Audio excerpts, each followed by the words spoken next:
When I first started out, I wasn't at some powerhouse program. I was at an NAIA. Fewer resources, smaller stage, and honestly, I didn't know what to do next. So I did what most players do, just more lifts, more run, more random drills that I found online. But here's the problem. More isn't the same as better. I felt busy, but not better, and I was stagnant.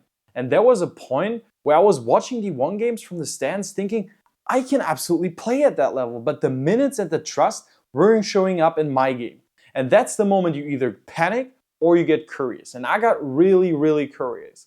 So I started studying what the best in the game do behind the scenes. Not like all the highlight stuff, what actually makes them better and dependable every single game. And I kept coming back to these three things that almost no one talks about, like skills.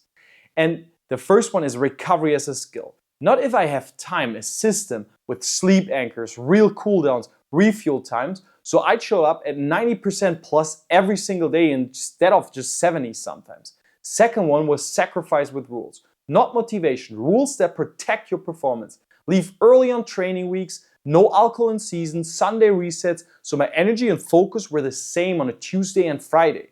And the next one and last one, ruthless self-reflection. A weekly audit, tag 3 clips, delay, win, dominate. Track the duels, track your positioning. Then choose one upgrade for the week, not 5, just one, so you actually improve on this one thing.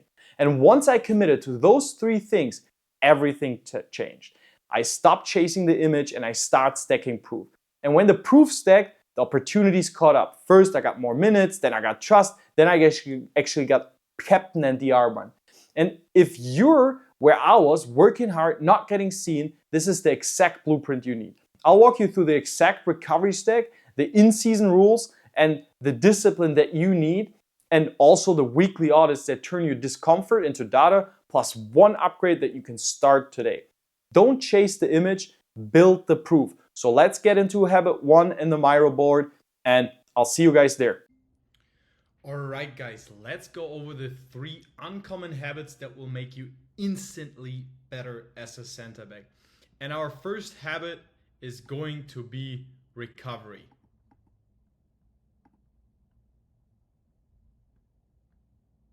When I was NAIA, I thought recovery was ice when I'm sore and sleep when I can.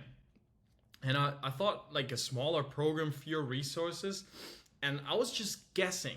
I'd grind all week and then show up with like 70 to 80% with tight hips, slow first step, late reads, and I kept thinking the answer was just more work, and I just have to get better. But that wasn't it. It was better work. It was specific, more specific better work, turning recovery into like an actual skill. And then here's what I really changed. I started treating recovery like a part of my training, not something that I would do if there's time. When I did, my distance control got sharper, my body shape was automatically there, and I could repeat 90% plus days with being sharp every single time. And coaches don't pick up your spikes of like, oh, one day is good, the other day is not that good. They pick trust, and recovery is how you really become trustworthy. You got to think about it. What center backs actually need? Decision speed, the first step, clean hips, steady communication. Those live or die on your sleep, on your cool downs, on your fuel, and your mobility. So I built a simple stack and ran it every day, and the results were amazing. So I'm gonna actually run you through this daily stack that I went through, and I call it the modern center back recovery stack. And I'll show you what I actually did to go from NAIA to D1 to now starting every single game. And we start first with our daily playbook. And the first thing are our sleep anchors. And this is an absolute non-negotiable. We need the same bed and wake times within 30 minutes each and every day, because this is what really is going to make the difference. Your sleep schedule is directly correlated to how well you sleep and how well you recover. Secondly, I want you to sleep in a cool and dark room and phone on no disturbing, and try to cut out the phone 60 to 90 minutes before bed because of the blue light. Why? because like the blue light gives your head the impression of that it's still day, so you won't release the hormone that's going to make you tired and going to make you able to go to sleep and go to bed. The next thing is that, or one thing you can use for that is you can use blue light blocking glasses, like those orange ones. They're fine. Then you can use the phone a little bit better, but really try at least 30 minutes before you want to go to sleep. Eliminate any kind of screen usage. The next thing that I want you to focus on is an 8 to 10 minute cool down right after training. 2 to 3 minutes breathing down regularly, do some nasal breathing, and then out. That will absolutely drop your heart rate, and it switches out basically this fight or flight of all the adrenaline we got. And it's a really, really good way to just calm you down, calm your body down after practice, and not have it like running into circles all the time. And the next thing in the cool down routine is mobility. Do 60 to 90 seconds each sides for your abductors, your hip flexors, and your ankles. Those are all three areas where I see so many center backs struggle with. And if you maybe struggle with like your hamstrings or your groins, I struggle with my groins, focus more on this area, but focus on the areas you're currently struggling with like 60 to 90 seconds each area, stretch it out a little bit. And then lastly, T-spine openers. 5 to 8 controlled reps is those pretzel spine openers. They're really gonna help you release the whole tension of the whole system. And why? Why are we doing it? We always have to understand why we're doing certain stuff. And this is the reason why also the pros are doing it. And it's because it clears fatigue, it restores your ranges that you defend from, and your hips actually turn when you need them. So you basically make yourself able to act on your speed, on your recovery a lot faster, and yeah, be able to use this. The next thing I want you to pay attention to in our daily playbook is refuel window. Have a refuel window after practice of like 20 to 30 minutes post session. I know it's not always possible, but try to do it. It's really, really crucial for your recovery. And that can look like something like some carbs, 30, 40 grams of protein, and some fluids and electrolytes to really restore the things we just lost. Carbs can look like even something simple like just a banana, some honey pack, and a protein shake. That's already good. And then you can have your main meal 1 or 2 hours later, but just get some food, some kind of fuel inside of you. And then what I also want you to focus on are mobility micro blocks. So what does that mean? It's just pick 2 areas you're currently struggling with, let's say abductors or ankles or whatever your limiter is, and then spend 5 minutes on them daily in the AM and the PM to stretch those out, do mobility drills for them. It does wonders. It does wonders. Once I started getting a lot more mobile as a center back, that was really when I was not feeling like heavy anymore. That was when I was really able to shift and turn in situations where it was quick movements of a striker. So do those just 5-minute micro blocks, and you will see over 2 or 3 weeks consistency, a major improvement. And then 5th is targeted cold and heat. Use it like a tool, not a personality. So use it like a tool to get you better. And what I would suggest you to do is after like high inflammation days where you had a hard match day or heavy lifts, heavy practice days, try to get a contrast bath in for 5 to 8 minutes, always exchanging 2 minutes each, 2 minutes each, 2 minutes each. That will really help you with feeling better right after the session and being able to go as soon as possible again. And then lastly, naps. Use naps as tools, especially when you have hard training days. Use 20 to 30 minute naps on heavy weeks, but no naps after 5 p.m. because this will just mess up your sleep schedule. And don't try to go for naps for like 2 or 3 hours. That will also just mess you up. We all have been there, taking a nap, overslept the alarm, and then we wake up way more tired than before. So use them as a tool and do it like 20 to 30 minutes. And you gotta understand, none of this is nice and sexy. but that's what it works, and that's why it works. And the boring stuff is really what separates you, and that's really what separates the best of the best from us, because they do those kind of things. I guarantee you that most of the pros, Virgil van Dijk does these every single day. He does the simple things every single day, and this is why they're able to perform so often and we're not. And the next thing I want to go over with you is a game week map. What is a game week map? So a game week map is actually how you fit everything in your schedule and when should you do what kind of workouts to have you 100% sharp on game days. And what I started doing and implementing from things that I saw that Pro does was I made basically a map, a schedule that I show you right here. So let me go down here. So that's the game week map that I created. And it's match day -3. So that means 3 days before match day. So let's say we have a match day on Thursday, Mondays. Yeah, Mondays. So -3 days. Mondays, what we would do is we would have our strength and power session with longer cooldowns and extra carbs for dinner to recover from that heavy strain. So that's kind of match day -3 has to be our hardest training day. So then match day -2, we go less on the weights, less on the volume, we go more on speed and explosiveness. So after you do your speed training, make sure to finish with a short mobility session and have your evening micro mobility sessions as well. So you get stronger, then you get faster, match day -2. Then we make sure that we stay mobile, get our hips moving again. And then match day -1 is really just about light activation, just get the legs moving, flush out whatever is left from the previous training days, and just get in a ready state to 100% perform the next day. And basically treat sleep as a session. Sleep as a session, have your anchor bedtime, hit your 8 or 9 hours of sleep before a match day. It's so crucial to stay sharp, stay ready for once match day is.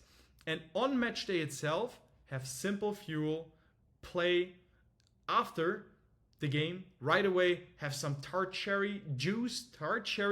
I'm putting you onto something, research it yourself, tart cherry juice right after practice. Obviously, then we want to have our post-game meal with carb, protein, and if you can, get in a soft tissue 5 to 8 minutes, and then look that you sleep again. Get your sleep anchors in, get your sleep in, lights out, even if it's a later game, trying to go to sleep as soon as you hit your post-workout meal or post-game meal, so you'll be golden for the next game again. So this is what I do for my game days and how I structure actually my weeks. And the next thing is, what kind of metrics can we use that we ensure that we always are on our right way? And why are metrics so important? Metrics are important to give feedback to ourselves to see, okay, is that what I'm doing right now? Is it something good or is it something bad? And if it's something bad, we need to adjust. We need to quickly adjust, find a way to what can we do better. And the metrics I have here is, have you hit your sleep anchor within the 30-minute mark? Have you done your cool down? Have you hit your refuel window? And if it was 2 or 3 or less, didn't fake it, adjust tomorrow the workload. When I stack those 3 on 3 days, that is really when my percentage and my duels and my decision speed jump. It's so simple, but try to hit those 3 on 3. Hit those 3 freshness daily metrics of sleep anchor hit, have you done your cool down, and have I hit my refuel window / have I gotten a good post-practice or post-workout meal. And common mistakes that I always see, and you have to avoid these, is having a random sleep schedule and saying, oh, I'll catch up later, and one day you go to bed at 1 a.m., the other day you go to bed at 10 p.m., and then you go to bed at 2 a.m. It's gonna hold you back. It's gonna hold you back from your best performances. Next one is skipping cooldown because I'm fine. I'm not feeling. It's not about how you feel right now. It's about how are you feeling in 4 weeks? How are you feeling in 8 weeks? How are you feeling in 12 weeks when the season is fully running? Another one is undercarbing post-training and having protein only. We just used all our fuel, and our fuel is our carbs. So you need to refuel your carbs. Don't just, protein is also really important after training to rebuild. It's like kind of like your rebuild muscle crew, I call them all the time. But your carb is really what needs to get filled up because you got an empty tank. Let's say the analogy with a car again, you just drove your car a whole road trip.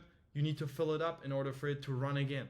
And another thing is doing daily ice bath for recovery that actually blunts your adaptation.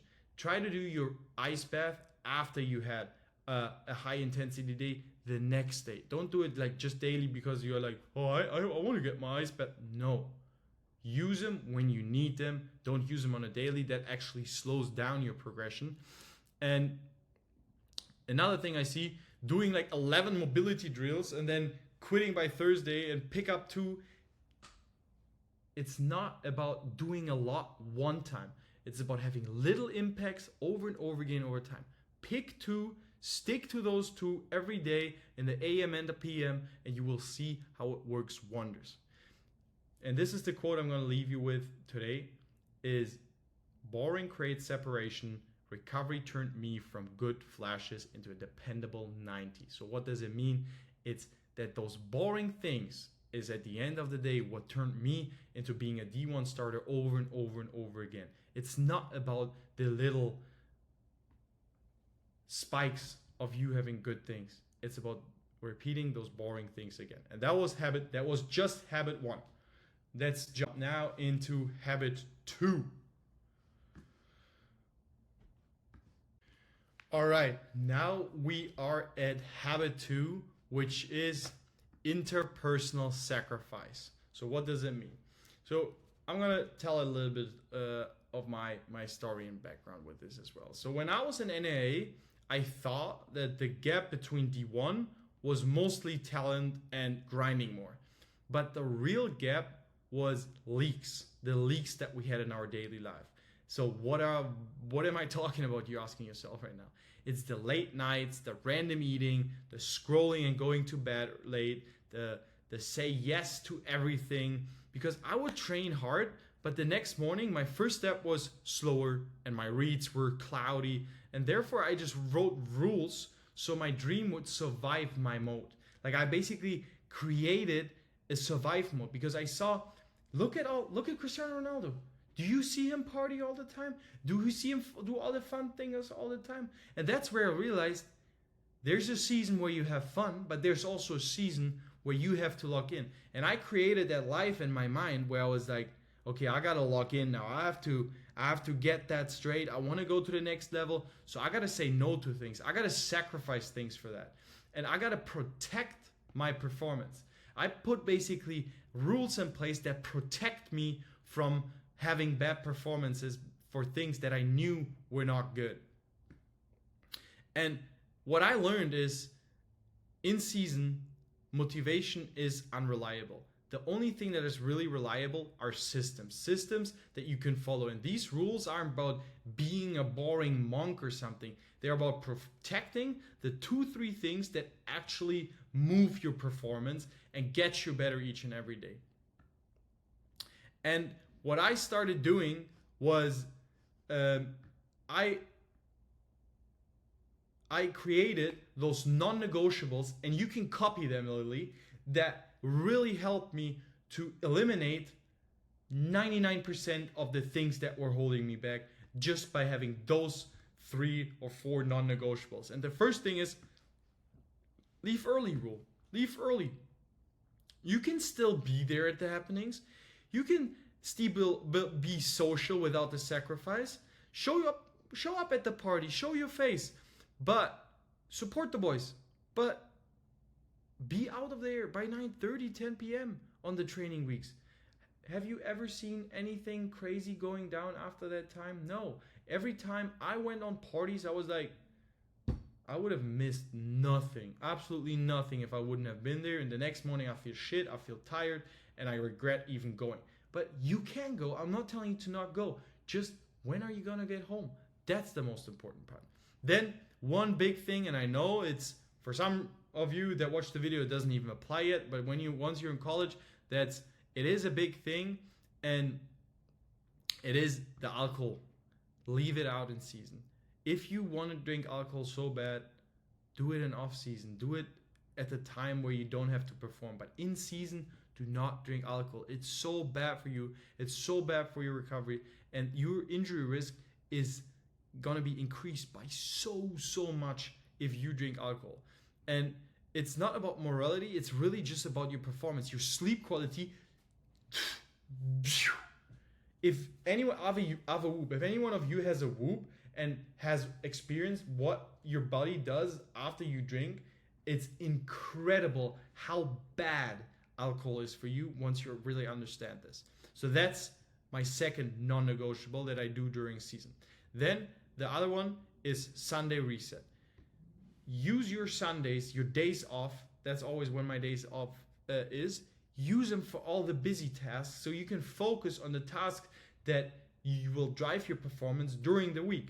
So get your groceries, do batch prep of meal prep, plan your week ahead, and have your lights out early instead of not doing anything and then staying up late. No, get a good start in the week. Get early to bed, do all the bad stuff on Sundays, do the work, do the homework and everything, and that will really set you up each and every week where you win week after week after week after week. And the last one is phone friction.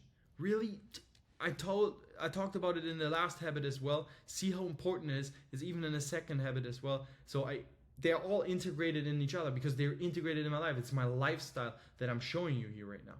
And it's really try to cut out the phone 60 to 90 minutes before bed and charge it outside of your reach. Charge it on your desk or something that you don't go on it, because it makes such a huge difference. You can't even imagine if you don't have your phone on you and you really wind down by yourself, and you're going to be able to fall asleep so much quicker, and your sleep quality will be so much better. And that's really my non-negotiables. And you gotta understand a certain thing about when you do decisions. And once I understood this one thing, that was when really things changed. And is basically having some kind of like a decision filter. And you can kind of live test that and run that in your head right now. And every invitation, like every thing you do right now, every late night that should go through one question. Every invitation, am I going to do it? Am I not going to do it? Will this help me with my spot that I'm right now? One simple question. Will this help me with my spot I'm in right now? Will it help me? Ask yourself, what have you done today that was maybe unproductive and you regret? Did that help you? If you would ask yourself before, well, would that have helped me? Will that help me? You probably wouldn't have done it. And this is, if yes, keep going. Hey, do whatever, have your fun. If you say, hey, I need that right now for my social reset in order to get better, or whatever, yeah. But if it's no, just cut it out. And if you don't want to entirely cut it out, think about it. How can you shrink it? As I said, leave early from the parties. Use one slice instead of 3 slices of let's say a fried chicken tender instead of the grilled chicken tender. Drink water instead of the sodas. Like, how can we shrink it? How can we adjust it to get closer and closer to our desired goal? And another thing is our weekly. Again, I like to use those metrics where. How can we keep ourselves in check with our non-negotiables? And this is where the weekly metrics come in place. You like kind of like call it the weekly compliance score. So where can we make our check mark? How many of the every time I do this, I'm like with a challenge in myself. Let's get a 5 out of 5 this week. Let's get a 5 out of 5 this week. And as soon as you know, you don't even think about this stuff anymore, and your 5 out of 5s are flying in without you even trying. And it's, as I said, are you leaving early? Are you not drinking alcohol? Do you do your reset on Sundays? Are you set up for the week on Sundays? Have you not used your phone before bed? Have you only maybe taken one of the social windows and the rest you've rested, put time towards getting a better center back? Because in the real scenarios, you can even, people don't care. You got to understand, people don't care if you're not there. Like, you would think that they get mad at you, that they think something bad about. No, it's really not that. They don't care. They don't care about it. They would love to have you there, but if you say, hey man, I'm not going to be there today, I have to do my cool down, I have to go get a lift, or they ask you to go out for dinner and there's like, you know that it's fast food, you're like, I'm coming with you, but I already had dinner and you have your own dinner. No one's going to be mad at you. No one is going to be mad at you. The only person that's going to be mad at you is yourself after you've done it. But if you stand up for yourself and there's someone that doesn't support you standing up for your own goals, you don't need this person in your life, to be quite honest. Like, if there's somebody that has a problem with you not eating fast food, who are you to tell me that I'm gonna have to eat fast food to be friends with you? Like, flake off, freak, dude. Like, you're not supporting me and whatever I have. And there, you have to have your own priorities, because I want to become the best version of myself each and every day. And for example, for me right now, I'm playing at the D1 level, but for me, it's the same thing. I want to go up. I want to go to the pros. So I'm doing the same thing right now, just on another level. And this is so important that you have to understand this. It's anywhere where you are, it's always the next level. It's still the same things apply to everyone else. And common mistakes that I see is that people are like in this all or nothing monk mode. They burn out in 2 weeks because they do nothing else than just focus on their goals. Hey, it's fine to not be perfect 100% of the time, but what can we do 90% of the time? Can we hit our bad things in 10%, and 90% of the time we're good? Those 10% are for us to reset, get a mental reset, get a mental reframe. But once it's like coming to those random things, like a random bed and wake time, trying to out-train your poor sleep, that's when we fall in this endless spiral of not knowing what to do and basically not being where we want to be and not seeing the results that we want to be. So when I really stopped negotiating with my dream and let the rules that I set up for myself do the discipline, that's when I became the same player every day by day. And that's how I moved from NAIA resources to a D1 starter, reliable for my coach, not because I did more hype things, more crazy stuff. No, I actually did fewer things, and I minimized the leaks that are basically pouring away water from my performance, and I protected my energy with my game plan that slowed me down. So that's how simple it is. So stop negotiating with your dream and apply the rules that protect your performance, that will get you your dream outcome. And that was habit 2. And now we will move into the last habit, which is habit 3.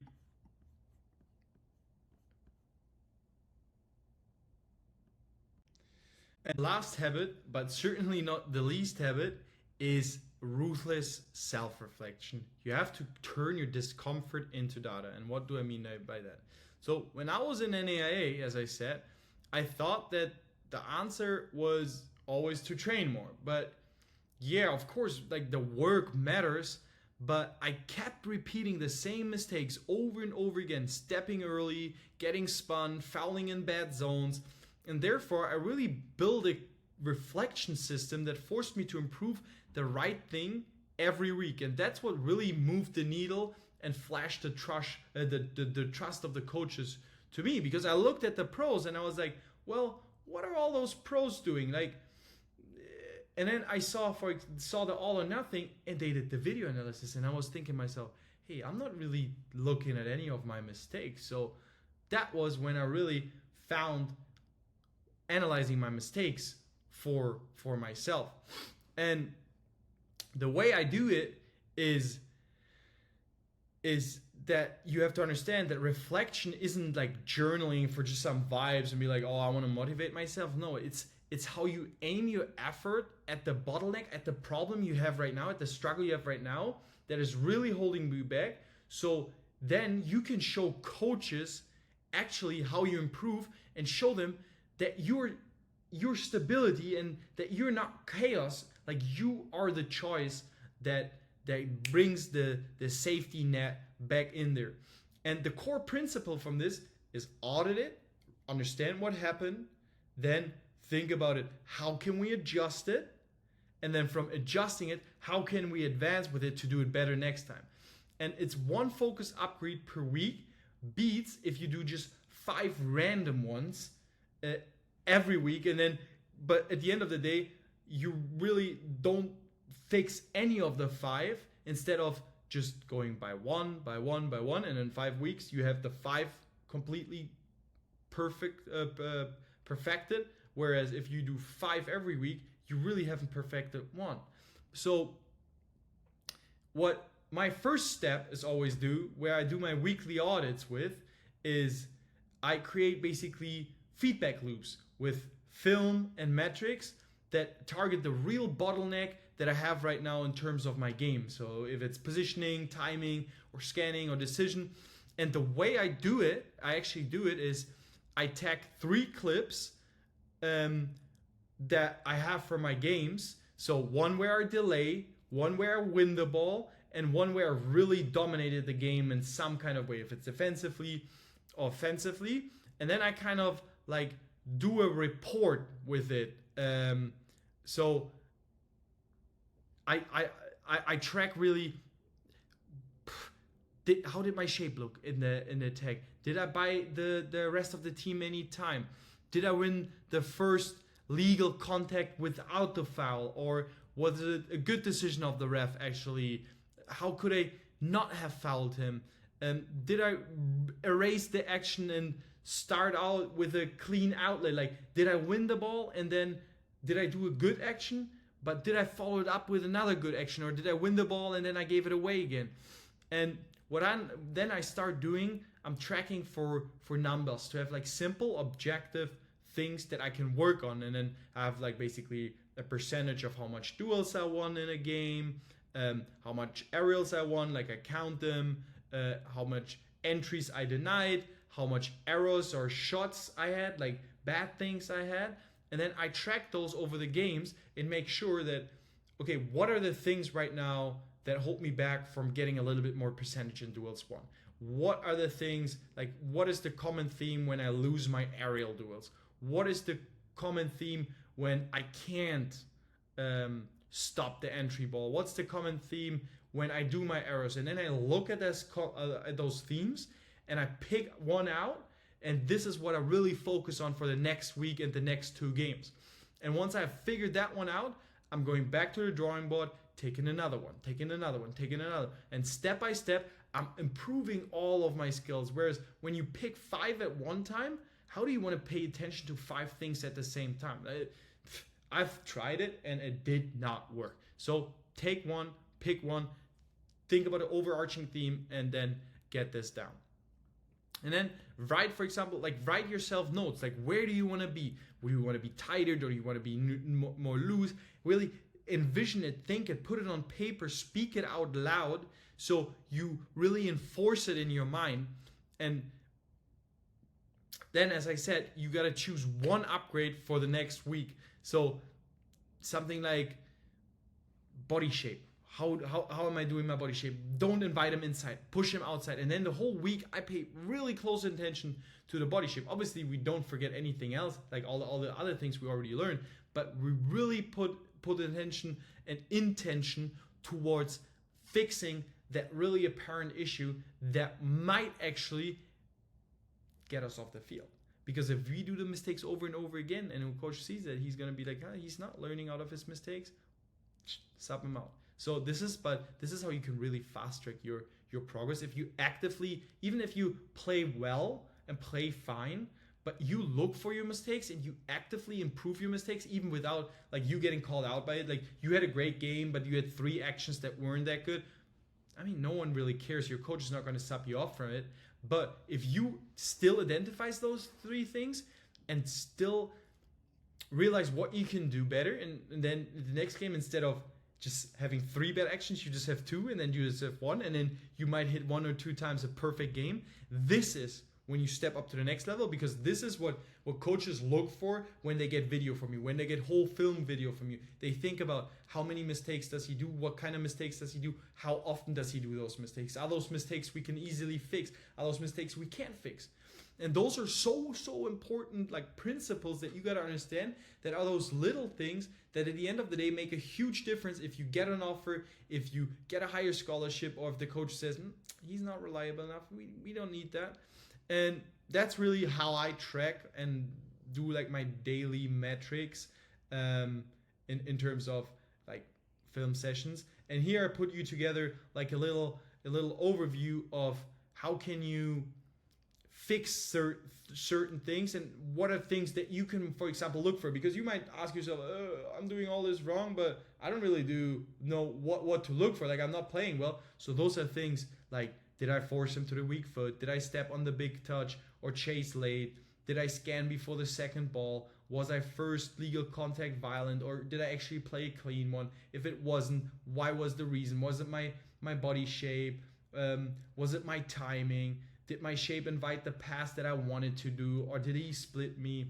And then you really can channel and bridge that to your training, because if you're late on a big touch, try to really trigger that your timing in the next practices. So those are just little things that if you don't have an idea on what to look at, maybe look at those things first when you watch your video, and then this is how you can really adjust them.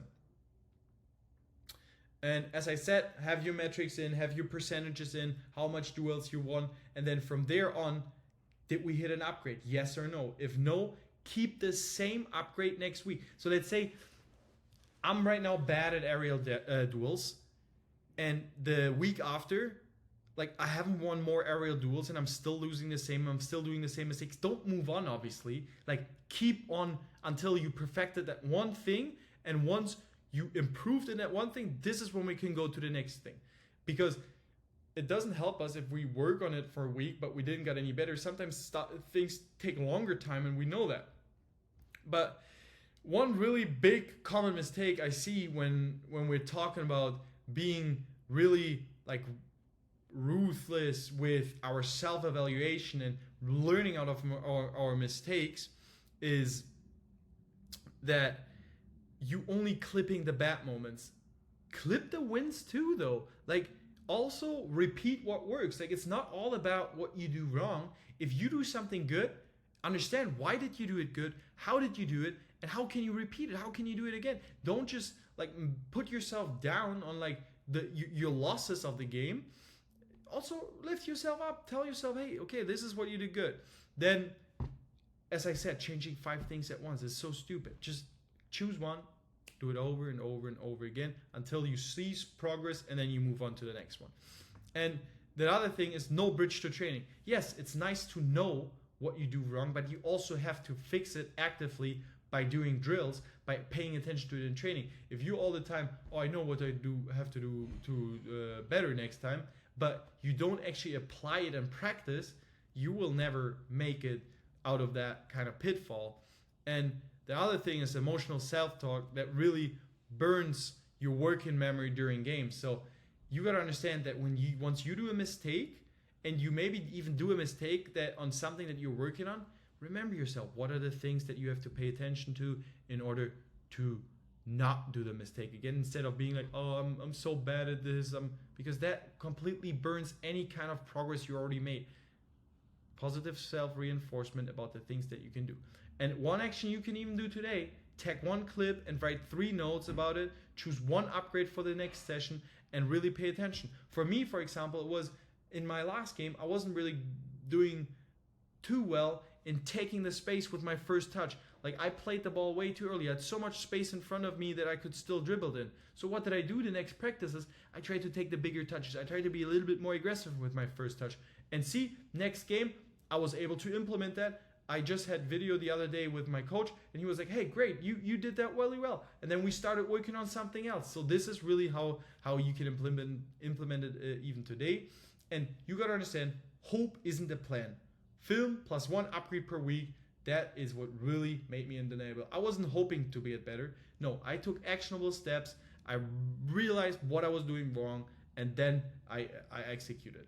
I hope that video was really valuable for you guys. If you want to get a more in-depth kind of evaluation of your situation and get more personalized help with, for example, things like this, how you can fix your game, how you can fix your mistakes, how you can fix your recovery, but also things like personal workout plans or personalized nutrition plans, like anything you struggle with, hey, reach out to me over Instagram, shoot me a DM, and I'm more than happy to help you and see if your situation I can help out and make something happen. With that being said, bye-bye. Be a strong center back. Be strong. Be undeniable.